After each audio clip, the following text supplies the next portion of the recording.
Di episode kali ini, kami menyambangi sebuah kuil kuno zaman dinasti Ming yang telah diubah menjadi sebuah museum.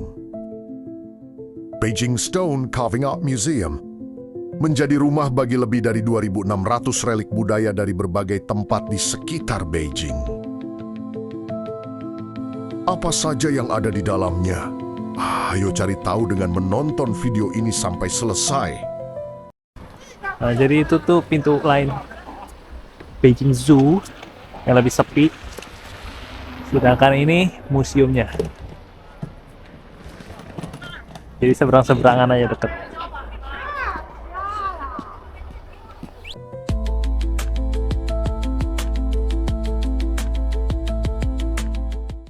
Oke, sekarang kita berada di salah satu museum di kota Beijing. Letaknya nggak terlalu jauh dari Beijing Zoo dan National Library. Nah, ini begitu masuk ada satu struktur bangunan yang benar-benar unik ya. Bisa dilihat dari situ. Mobil bisa masuk sampai sini ya. Ini parkiran mobil nih katanya.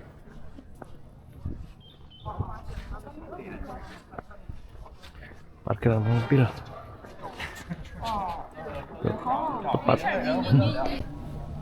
Nah, ini nama museumnya nih, Beijing Stone Carving Art Museum.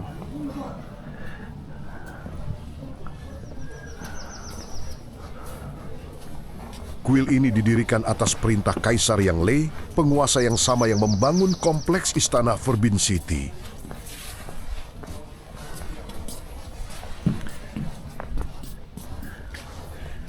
Wah, di sini ada tahun-tahunnya nih, kayaknya sejarahnya dari kuil ini nih dari 1403. Berarti ini udah 600-an tahun, guys.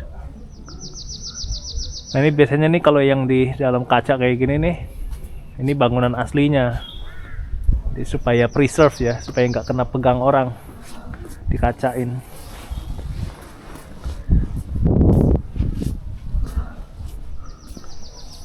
Tuh, dikacain tuh biar nggak kena pegang orang, nggak kena hujan, nggak kena apa.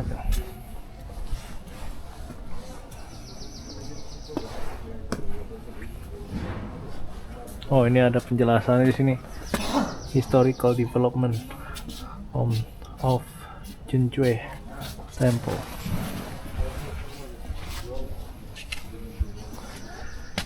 Jinjue Temple, Ming Dynasty. Nih, pohon-pohon ini pasti tua nih, kanan kiri nih. Ini bangunannya gitu. Tuh kan, pohonnya disanggah-sanggah begini, pasti udah tua nih. Masuk. Bangunan utama kuil yang akan kita masuki ini bentuknya berbeda dari kebanyakan kuil kuno Buddha di China yang lainnya.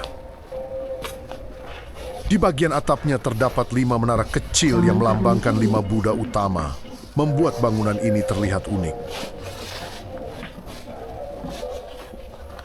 Sayangnya akses tangga ke atap bangunan ditutup sehingga kami tidak bisa melihatnya dari dekat.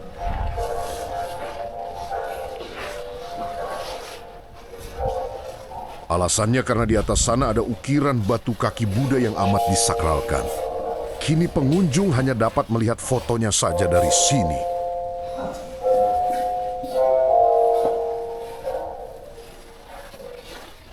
Ruang utama ini kini difungsikan sebagai galeri untuk pengunjung mempelajari arti dari ukiran-ukiran yang terdapat pada bangunan asli kuil.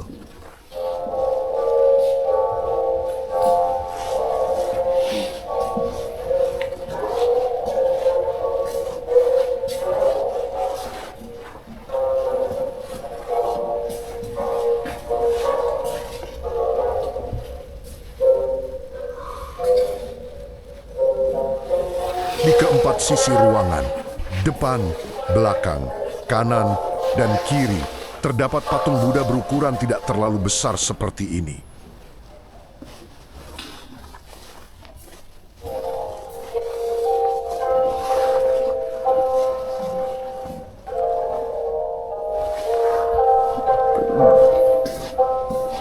Ini muter nih.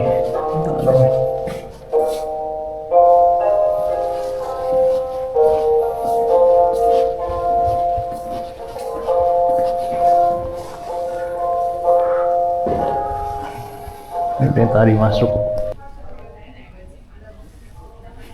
Ini nampak belakangnya nih.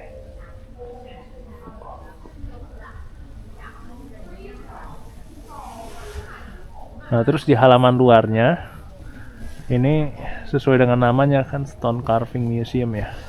Jadi ada banyak seperti itu. Ini meja persembahan loh. Ya, ini kayaknya altar ini. Sacrifice table. Nah, jangan dipegang. Nah, kalau itu stele ya, stele. Ini ada banyak di sini. Bentuknya ya kebanyakan itu yang naga, kepalanya, badannya itu kura-kura. Pishi adalah makhluk mitologi yang merupakan salah satu dari 9 anak Raja Naga. Masing-masing anak memiliki kemampuan super. Pishi memiliki kekuatan fisik yang luar biasa besar sehingga dapat menopang beban yang sangat berat.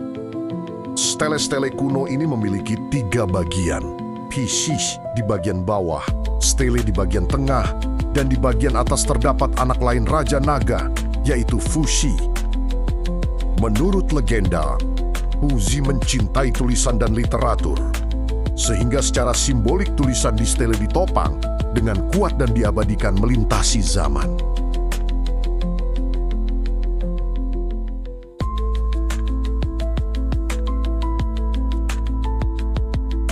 Sekarang mari kita lihat kompleks stele di sebelahnya yang diperuntukkan bagi para misionaris barat yang datang ke Cina. Ini outdoor.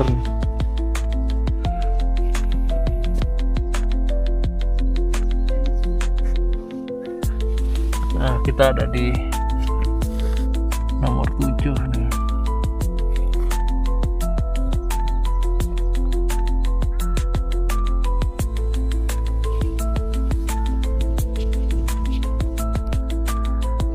Stele-stele yang ada di sini tidak menggunakan pishi untuk alasnya, tapi sebagian tetap dihiasi oleh Fushi di bagian atasnya.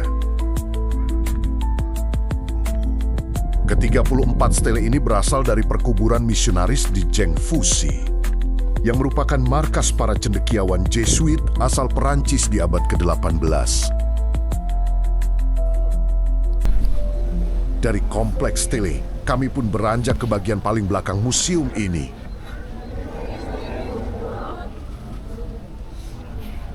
Ini di bagian belakang ada gedung 2 tingkat nih. Sekarang dijadikan tempat exhibition. Nah, kalau di belakang tuh kelihatan tuh, ada di belakang kayak ada gudang gitu ya, tempat yang ada atapnya tuh. Itu untuk yang belum dikonservasi, belum diperbaiki. Bangunan di area belakang kuil ini sekarang telah menjadi tempat pameran permanen. Koleksi karya pahatan batu bersejarah dari area Beijing dan sekitarnya.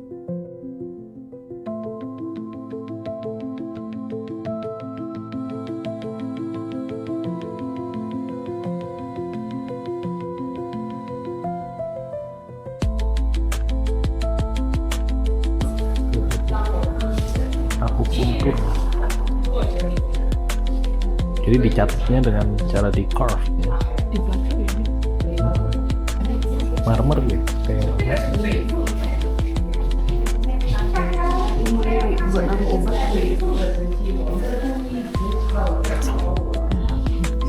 Masukin kertasnya di sana. Nah, ininya pakai habis.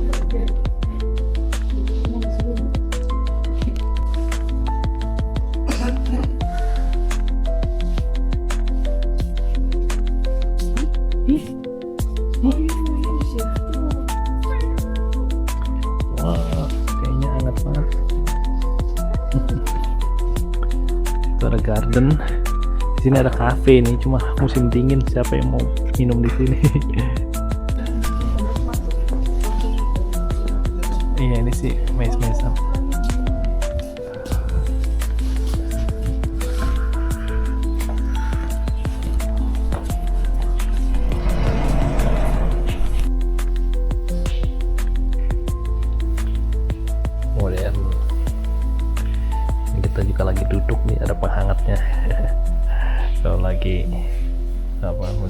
ini.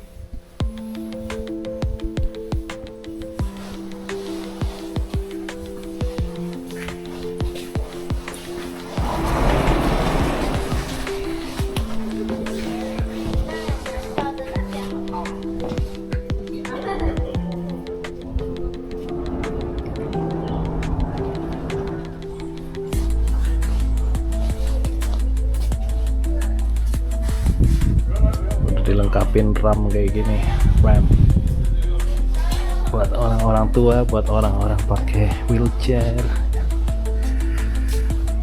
Ini udah developed. Wah seru tuh kayaknya duduk-duduk situ cuma dingin. Nah ini ada kayak ginian juga nih, ada mesin-mesin souvenir ya, air minum.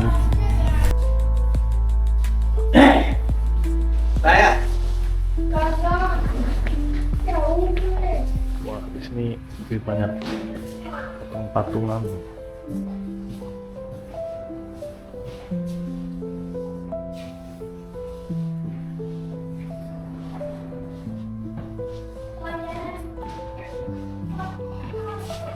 Di antara koleksi di sini yang paling menarik perhatian adalah ukiran batu seorang wanita yang sedang mengintip dari balik pintu yang terbuka separuh. Motif ukiran seperti ini kerap ditemukan di pekuburan China kuno, khususnya pada abad ke-10 hingga ke-13. Maknanya cukup dalam. Orang yang meninggal dunia dianggap seperti dipanggil oleh orang yang dicintainya untuk pulang. Sehingga kematian bukanlah hal yang perlu ditakutkan.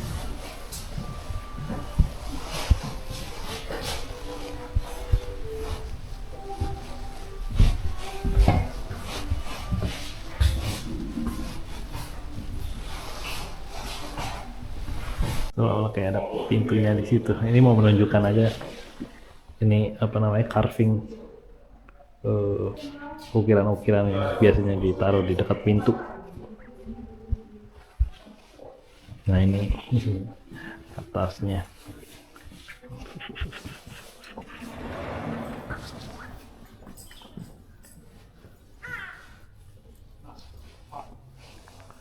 Pohon apa ini?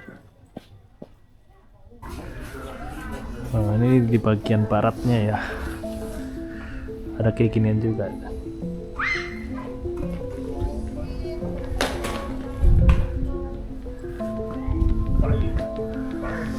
Masih ada sisa salju.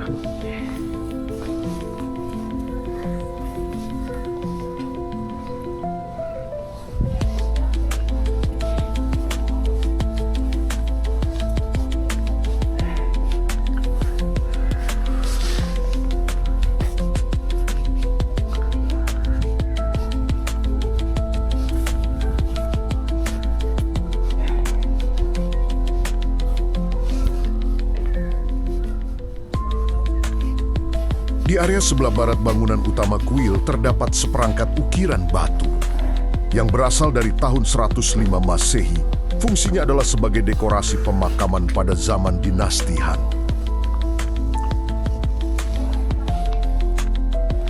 Ya apa ya?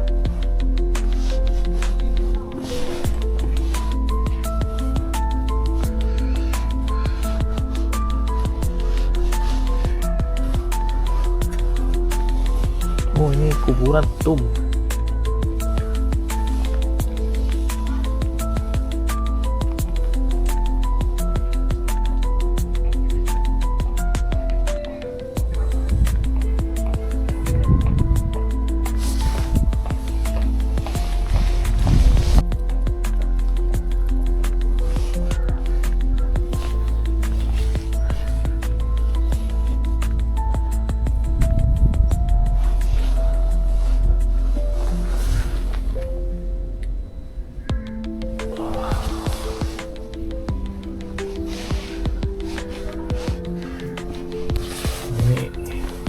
Kelihatan tuh.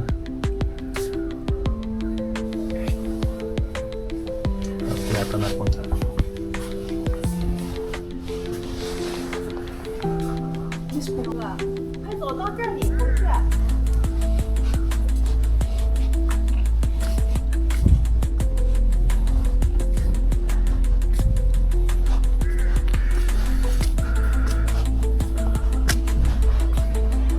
tombstone carving. Oh ya.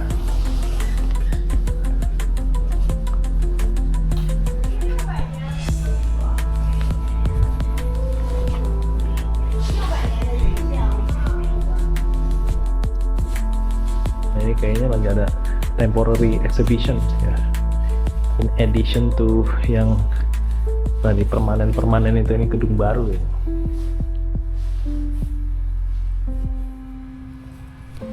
Wah, interaktif nih kayaknya. Tuh, gerak-gerak sih. Tuh. 妈，你直接过来就行了。 Demikianlah perjalanan kami kali ini. Ikuti perjalanan kami berikutnya hanya di channel Pak Guru di Cina. Dan jangan lupa share, comment, like, subscribe.